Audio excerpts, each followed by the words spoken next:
All right, I'm here with my buddy Rick Green, good buddy of mine. We were hanging out about a week ago just talking about politics and stuff and talking about how we have no idea what's going to happen in the gubernatorial race. Rick told me something that kind of made me a little upset, something that made him really upset. Why don't you tell us who you are first, and then we'll get into this and a little bit about your background and your service. My name's Rick Green. I'm a retired military officer, 24-year Navy, naval aviation, and my father was heavy into politics here in the state of Oklahoma, and I'm a registered voter, and I vote in every election, and I try to listen to the candidates and from both parties, and Steve can kind of fill us in on what took place when I was telling him about one of the phone calls I received on, what do you call it? Well, I recall maybe 10 years ago, there was a lot of talk about push polls, and I think, if I remember correctly, people have stopped doing them.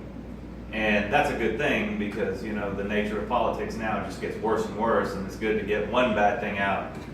But apparently they're back, and so Rick got a call the other day, and I don't know, how did they identify themselves when they called you? They said they were a nonpartisan group doing a poll on the race for governor, and they started out asking me, you know, if I was a registered voter, and I said yes, and then they said, here's a series of questions we would like to ask you, and the first question was, how likely are you to vote for Mick Cornett? And then they said, very likely, likely, unlikely, and no. And then it went from there to other questions, and then they asked me a question of if I was likely to vote for Kevin Stitt. And this was after Lamb was gone. And yes. Okay, so this was runoff group.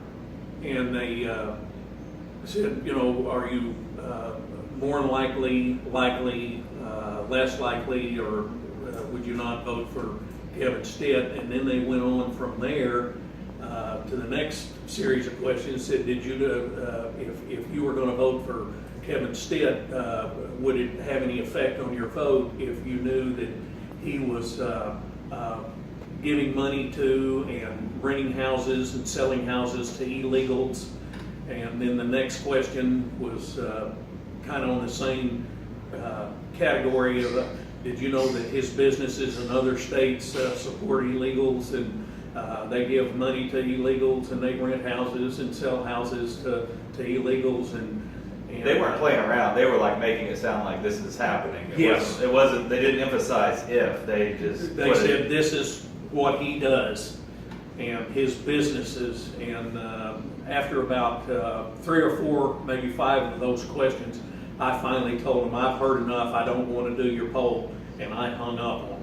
I mean, how do you feel that they're asking people, and someone like you who served our country and votes all the time, did they even ask that kind of question? What do they think about your intelligence, or what does that say? Well, it upset me to the point, you know, it didn't make any sense to me.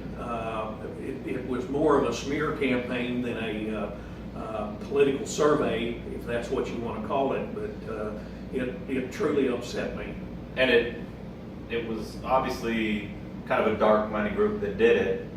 It wasn't Cornett himself, but we haven't heard Cornett say anything about this, like distancing himself from it, which is just like him doing it himself. No, nothing like that. And the first thing I gleaned from it was the fact that this was probably set up by Mick Cornett or somebody from his group, and they were saying they weren't connected with anybody, but why would they not ask the same questions about Cornett and if he did this or if he did that? It was strictly about Kevin Stitt and the fact that he was supposedly supporting illegals and, Yeah.